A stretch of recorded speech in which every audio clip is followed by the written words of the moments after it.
મિત્રો, ઘણી એવી ઘટનાઓ છે જે ઇતિહાસમાં ખૂબ જ ઓછી જાણીતી છે.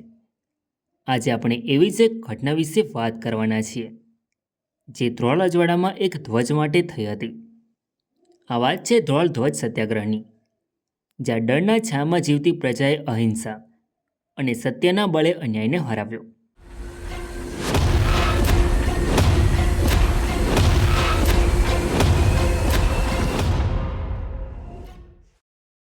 ગુજરાતના સૌરાષ્ટ્રમાં આજના જામનગર જિલ્લામાં આવેલું ધ્રોળ, જે 1947 પહેલાં એક રજવાડું હતું. 1931નો સમય હતો. ધ્રોળ એક નાનું દેશી રજવાડું હતું જેમાં રાજા દૌલતસિંહજીનું શાસન હતું. તેમના સમયમાં સ્વતંત્રતા સંગ્રામ દેશભરમાં ચાલી રહ્યો હતો, જેમાં ઘણી ચળવળો શરૂ થઈ હતી. અંગ્રેજો અને દેશી રિયાસતોના અત્યાચારી શાસન સામે ઝુંબેશ ચાલતી હતી. આવી જ એક રાષ્ટ્રીય ચળવળને ધ્રોળના રાજા દૌલતસિંહજીના શાસનમાં પૂરી રીતે કચડી દેવામાં આવી હતી.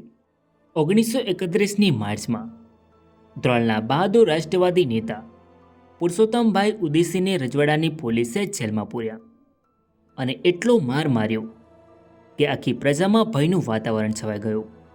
લોકો ડરી ગયા, કોઈને બોલવાની હિંમત ન થઈ.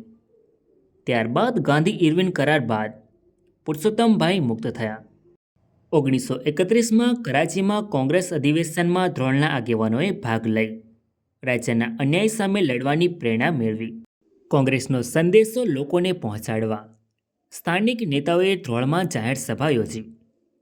ધ્રોળ અજવાળાની પોલીસે નિયત સ્થળે ભેગા થયેલા લોકોને વિખેરી નાખી પુરુષોત્તમભાઈ પાસેથી રાષ્ટ્રધ્વજ ખૂંચવી લીધો. તેથી તેમણે ધ્વજ મેળવવા ઉપવાસ કરી સત્યાગ્રહ આરંભ્યો. સૌરાષ્ટ્રના આગેવાન મણિલાલ કોઠારી ધ્રોળના દિવાણને મળ્યા ત્યારે દિવાણે રાષ્ટ્રધ્વજ પાછો આપવાની ખાતરી આપી.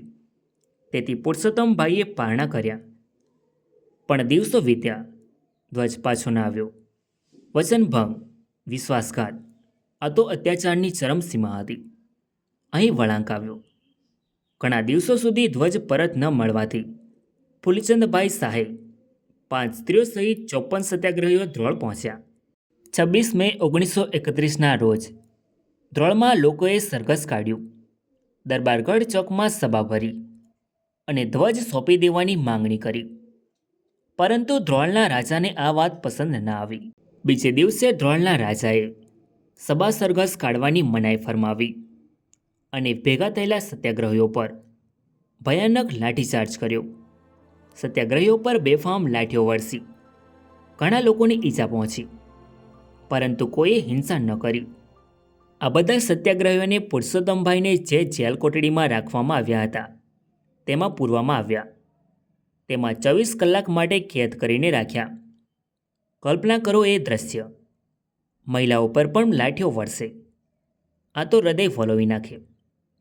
પણ આ અહિંસાની સાચી તાકાત હતી. 30 મે 1931ના રોજ ધોલેરા, બરવાળા, ભાવનગર વગેરે સ્થળેથી સત્યાગ્રહીઓ ભેગા થયા અને સભાઓ યોજી અને સરઘસો કાઢ્યા તથા ઉપવાસમાં જોડાયા. ધ્રોળના લોકોએ સાંજે તેમને પારણા કરાવ્યા. આ એકતાનું પ્રતીક હતું. ત્યારબાદ બીજા દિવસે 31 મે 1931ના રોજ લોકોની એકતા અને ઉપવાસના ડરથી ધ્રોળના રાજાએ નમવું પડ્યું. અંતે પોલીસે ધ્વજ પરત કર્યો. લોકોએ વિજયનો ઉત્સવ ઉજવ્યો. જયકારા ગુંજ્યા, તિરંગો ફરકાવ્યો. નાનકડા ધ્રોળ રજવાડામાં રાજાના દબાણ નીચે કચડાયેલી પ્રજામાં અપૂર્વ જાગૃતિ આવી. એક ધ્વજે આખી ક્રાંતિ જગાવી અને રાજાના દબાણ ભર્યા શાસન સામે અવાજ બન્યો. આ ઘટના ઇતિહાસમાં ધ્રોળ ધ્વજ સત્યાગ્રહ તરીકે નોંધાઈ. સો ફ્રેન્ડ્સ, આ તો ધ્રોળ ધ્વજ સત્યાગ્રહ.